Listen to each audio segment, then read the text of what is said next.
again, it's my pleasure to and my honor to welcome today Michele Maffei from Standard Bank in London. He specializes in FX, and he's here today to try to demystify for us the FX markets in Africa.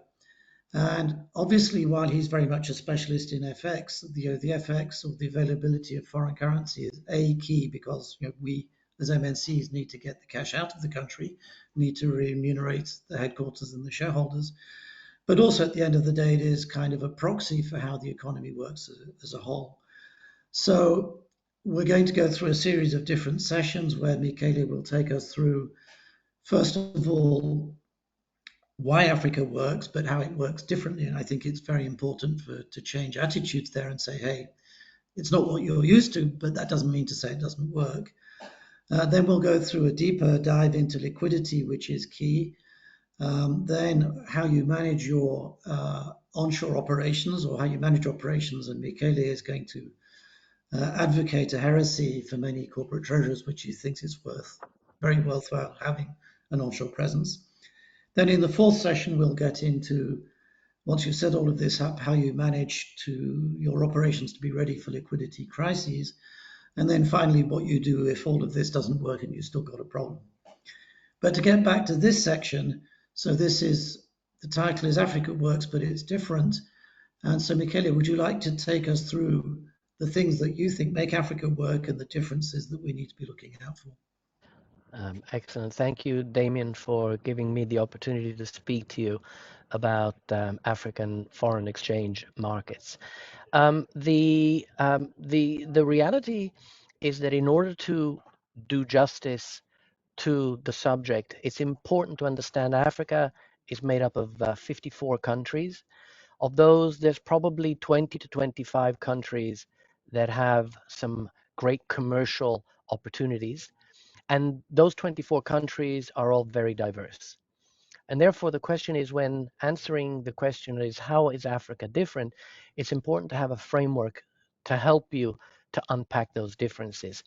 And the experience that we have is that for most corporate treasurers, Africa foreign exchange is just a black box. And you have an arrow going in and the black box, and then coming out is an arrow with a question mark. Will you be able to get your money out? And it appears not to be functioning. And what we've learned is that the less the perception, the greater the perception that something doesn't function, the greater the stress that is created for the corporate treasury. So really our approach is to demystify it, is to open the box, look inside it, and actually discover that actually inside the box it is functioning. The gears are going round, and actually the money goes in and does come out sooner or later. It's just that it does so in a different way. So in order to understand the difference between an African country and the what a corporate treasurer is used to in the developed world, we really refer to 8 pillars. The first pillar is just understanding what is the currency regime that governs a currency in a particular country. So is it freely floated? Is it managing? Is it a managed float? Is it a fixed? And particularly whether the market is functioning or not functioning properly.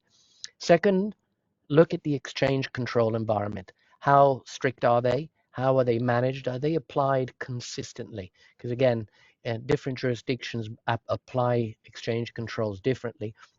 The exchange controls really then affect the convertibility and transferability of hard currency in a particular country. So have a look at those rules around convertibility and transferability.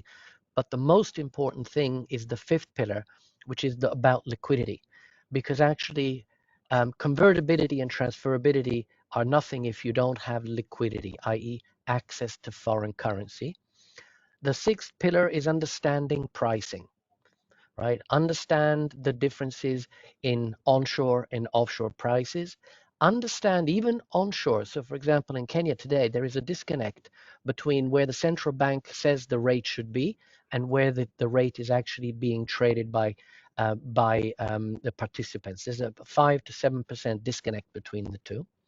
Seventh, the role of the interbank market in ensuring that liquidity is recycled around the economy.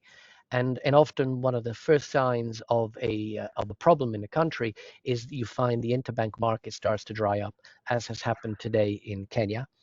And then finally, really understanding what is the propensity of a central bank to intervene in its foreign exchange markets.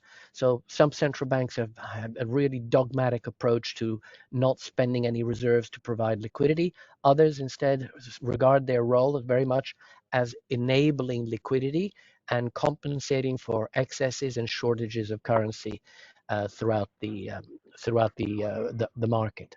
But broadly speaking, using these 8 pillars, we have identified that currencies group themselves around broadly one of 4 groups. There is group one, which are currencies that are freely floating.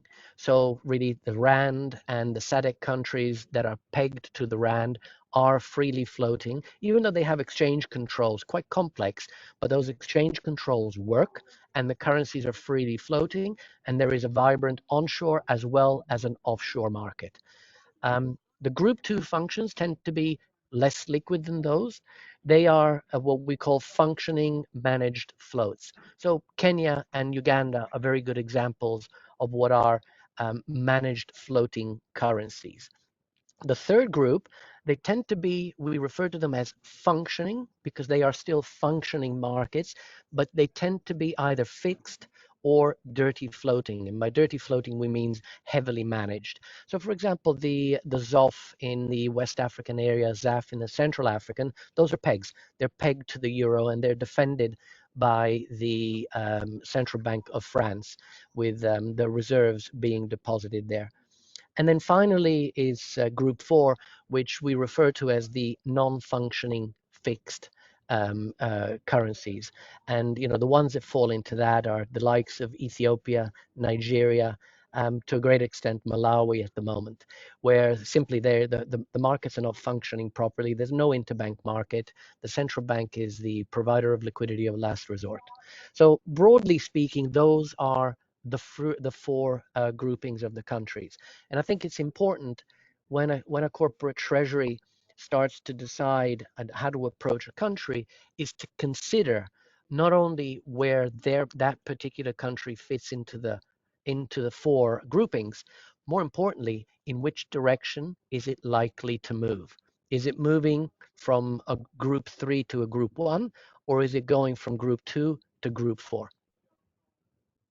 Thank you. That's fascinating. So it's important to understand that each country is different, and you end up with a kind of a different grading or of the countries. That leads to 2 questions. The first is, are countries fixed in these or do they move around? Because that has to make a big difference. If they move, it has to make a difference as to how you approach things. The second is, does it mean to say that if a country is in group four, and obviously everybody will be disappointed to hear that, but not surprised to hear that Nigeria is there, does that mean that you can't really do business? Well, that's a very good question. Actually, so the first question is the countries definitely move between these groupings, and I can give you examples of movement in both directions. So a Group 4 country in 2018 was Angola. And that was a country that has a dysfunctional currency depreciating central bank being the only allocator of liquidity, and it was in a terrible state following the elections 2018 2019, very serious shortages, currency depreciating, and clients struggling to get their money out. But then economic orthodoxy, the help of the IMF, together with the Chinese basically allowing a standstill on the debt that they were owed from Angola, allowed the situation to reverse. And Angola definitely has moved from Group 4 into Group 3 now. It is a But managed not to dirty group one, float. presumably that's still a big challenge. Not yet. Well, not yet. But I've been in the rand in the business since the late 80s, and the rand definitely was at some stages in group 3 or group 4, and now it's group 1. So moving into one it requires a very meaningful change in policies. The other way, we have Kenya at the moment. Definitely Kenya was a functioning managed float. And, as a result of the elections, terms of trade going against them, horticulture not being able to plant their seeds during COVID, now they are looking increasingly, they've moved into group three, right? They are marginally functioning, and it's a dirty float. So you actually have a very meaningful dual market has emerged. So yes, they are definitely moving from both up and down. So Now, the these second categories. question, yeah, and the second question is, can you do business in a group four country? I think the answer to that is in the short term, you can definitely do business, but I think you need to calibrate your business to the real cost of exiting. So, at the moment in Nigeria, the reality is that if you try to exit at the official rate, then you will probably be able to raise 5% of your liquidity needs. But if you are willing to entertain liquidity structures around the parallel rate, then you can probably exit Nigeria. And there are treasury corporates that are doing so. So the question then to answer your question, the answer is, well, you can sustainably do business. You just need to make sure that your cost of sales are parametered to the true exchange rate that you experience in the country, not the official exchange rate. That's excellent advice. I suspect that's also going to get people into some interesting discussions with their accountants, because this is an area where the accounting rules clearly fall short. With that, I think we've taken enough time on session one. So thank you. I think if I can summarize it, is that you're saying that it's important to understand the source of liquidity, and we'll come back to that in the next stage or in the next session. But the key thing is that there are, with your 8 pillars, you end up basically grouping countries into one of four categories. And it's important to understand which category a country comes into, but also to understand that these things change over time. And with that, you've got a framework you can use. Would that be a reasonable summary? That's excellent summary. That's exactly right. Exactly right. And that Okay, so, framework is critical to be very objective about what you're doing and not get carried away by the noise and the narrative. and I think that's getting on to another important point, which is it's important for the treasurer to understand how these markets work so that you can educate the business and try and get cut through the noise. That's correct. Okay, I think that's excellent advice and very much thank Excellent. you and look forward to the following sessions. So thank you again, Michele. Okay. All right. Thank you, Dave.